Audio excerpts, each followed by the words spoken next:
Imagine this, a transportable DAC amp with flagship desktop amp features, R2R ladders, glowing tubes and shrinks them into something you can actually carry in a bag. No ordinary dongle, just pure engaging audio that makes your tracks come alive. Today we're diving into the iBasso D17 Atheris, a $1,900 portable powerhouse that's got audiophiles buzzing. I paired it with my iBasso ITO5 IEMs and SR3 headphones, running from a Samsung S24 and a Prime Mini PC. The big question is, does it deliver Nirvana or just drain your wallet? Let's find out!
Let's take a closer look at what makes the iBasso D17 Atheris stand out. This isn't just another dongle that you slip in your pocket and forget about. At 145 by 86 by 32 mm and weighing in at a solid 470 grams, it's more of a transportable device than a pocketable one.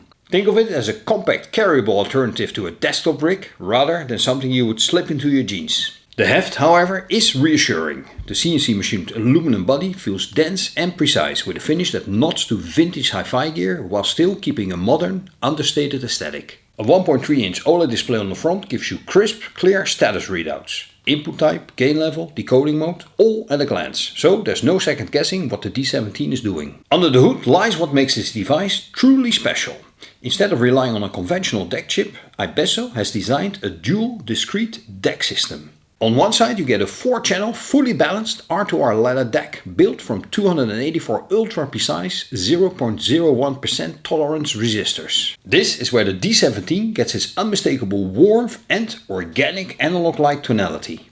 Complementing is a discrete 1-bit DAC built on 64 pulse width modulation units designed to reproduce micro detail with pinpoint accuracy. These two DACs are orchestrated by iBasso's FPGA Master 3.0 platform, which uses femtosecond oscillators to keep clocking and jitter in check. The result, native decoding up to 768 kHz 32-bit PCM and DSD 512, which is essentially future-proof for the vast majority of digital libraries. The D17 gives you flexibility in how that decoding happens. There are 3 selectable modes and each alter the presentation in their own way. NOS mode keeps PCM on the R2R side and DSD on the 1-bit side, giving you the most purest direct path. All to R2R upsamples everything to PCM for a smoother, more euphonic experience. While all to 1-bit pushes everything to the DSD path for a leaner, more analytical precision. It's like having 3 different DACs in one device, letting you tailor the sound to your taste or even the mood of the music you're listening to.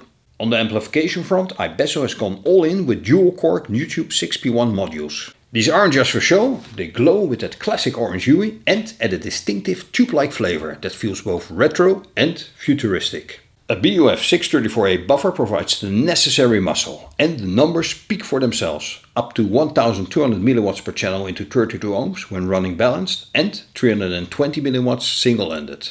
That is a serious amount of power from a device of this size, enough to comfortably drive anything from efficient IEMs to more demanding full-size headphones without a strain. With high and low gain options, plus a left and right balance adjustment, the D17 adapts to whatever you plug into it. Connectivity is equally comprehensive. Digital input is handled via USB-C with OTG cables for Android and iOS included in the box. There's also a 3.5mm coaxial input, capable of 768 kHz PCM or DOP, and an optical input for all the gear that maxes out at 192 kHz. On the output side you get both 4.4mm balanced and 3.5mm single-ended jacks, usable for headphones out or as a dedicated line out if you want to use the D17 as a preamp. 2 USB-C ports are provided, one for data, one for power, so you never have to juggle connections or worry about noise creeping in from a charging line. Volume control is handled by a 24-step analog attenuator, which ensures perfect channel balance, no drift, no imbalance at low listening levels. That analog volume control is backed by digital fine-tuning, allowing for extremely precise volume adjustments while maintaining a 192 decibel dynamic range. Power management is equally sophisticated, with 2 isolated batteries, one dedicated to the DAC stage, the other to the amplifier. This separation minimizes interference and keeps the noise floor as low as possible. You can expect up to 15 hours of playback in low gain scenarios, with charging taking about 3 hours. A triple layer anti-vibration system keeps microphonics under control, so the tubes stay whisper quiet even if you're on the move. And finally, the included accessories reflect the Flagship positioning. Out of the box you're greeted with a generous set of cables, USB-C to USB-A, USB-C to USB-C and USB-C to Lightning for maximum device compatibility, plus a set of mini coaxial cables. At around $1,900 it's a significant investment, but the engineering here is nothing short of ambitious. And with a name like Atheris there's a clear promise. This isn't just about playback, it's about chasing an ethereal listening experience.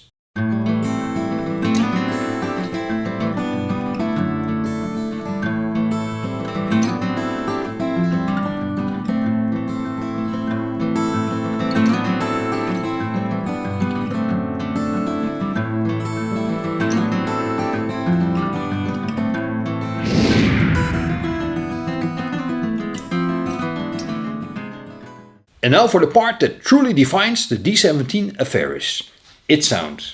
From the first listen it was clear that this isn't just another portable DAC amp. It has a character that combines technical mastery with an organic sense of musicality.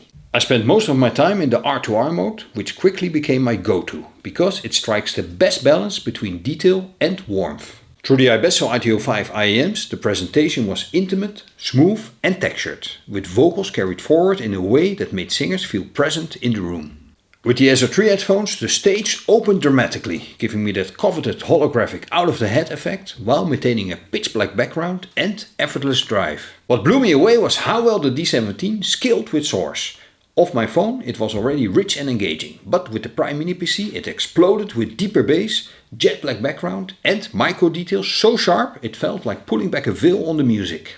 Take Ella Henderson's Everything I Didn't Say. With the ITO5 her voice was wrapped in velvet, the breathiness of her delivery rendered with a near tactile softness. You could hear the slight scratches in her voice, the intimate air around her phrasing, all suspended naturally against the background, free of any electronic haze. Piano chords decayed with an organic linger, their harmonics stretching into the space around them, while the hi-hat shimmered just above the mix, sharp enough to sparkle, but never sharp enough to bite. Moving to the SR3 with the PC as a source expanded the entire performance. Henderson's voice anchored at center stage, but now surrounded by a wide atmospheric field where backing layers floated with ease. Dynamics bloomed in the chorus, the D17 flexing its muscle to carry the sudden swells without any compression. In quiet moments the silence was absolute, as if the music were painted onto a perfectly dark canvas and every note emerged with greater contrast. With Miles Davis's So What, the D17 demonstrated its ability to render timbre and nuance with startling realism. Through the ITO5 the trumpet had that unmistakable brassy glow, smooth yet assertive. The tube amplification added just a touch of warmth, making the instrument feel rounded and alive, rather than etched or metallic.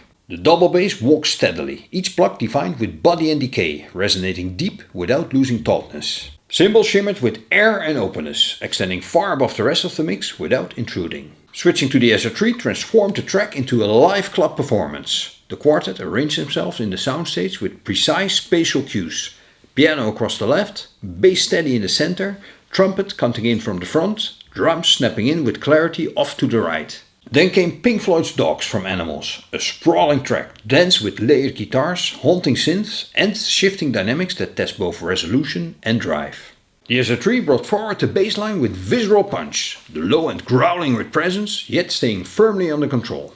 Guitars snarled with grit, their texture raw but never muddy, while synths drifted across the stage in spectral layers weaving a tapestry of sound, and Gilmour's solos soared above the mix with searing emotion. Micro detail retrieval was impressive, the faint squeak of guitar strings as fingers shifted, the lingering decay of reverb tails, even the subtle movement of air around the drum kit. These details weren't forced but revealed naturally, as if peeling back a layer to expose the finer threads in a recording. The overarching impression is of a DAC amp with a neutral to warm tuning, one that balances reference level detail with a soulful human presentation. Its measured performance shows up in the listening experience as a clarity that never tips into sterility. With sensitive IEMs like the Audiophile, playback is silent, free of hiss and rich with dynamic nuance. With full-size headphones like the SR3, the power reserves translate into a sense of effortlessness. The music flows with skill, energy and room to breathe, without ever sounding strained. It's not the cold precision of a typical Delta Sigma DAC. Instead, it's musical, alive and fluid. The kind of sound that invites you to keep listening track after track without fatigue.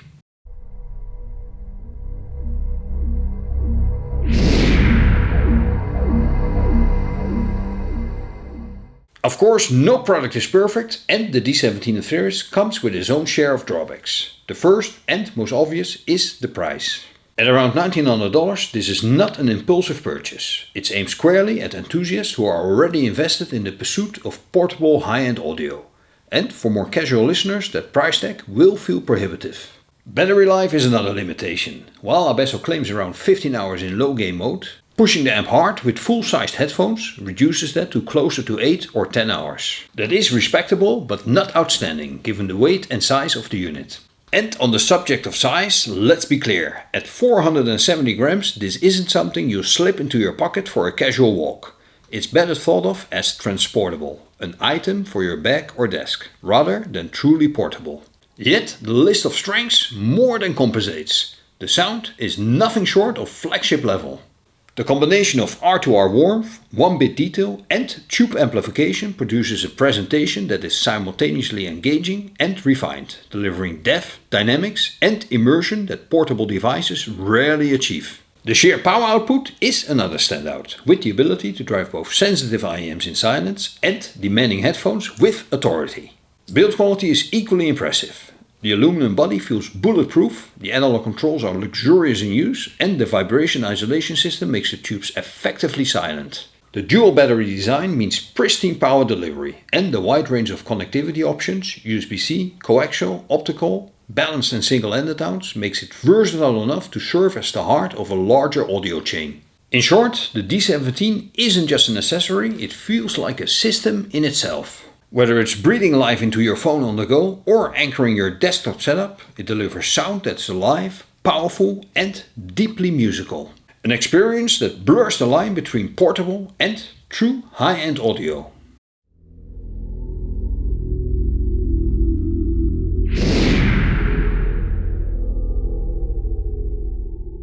In conclusion, the iBasso D17 Atheris is not designed for everyone.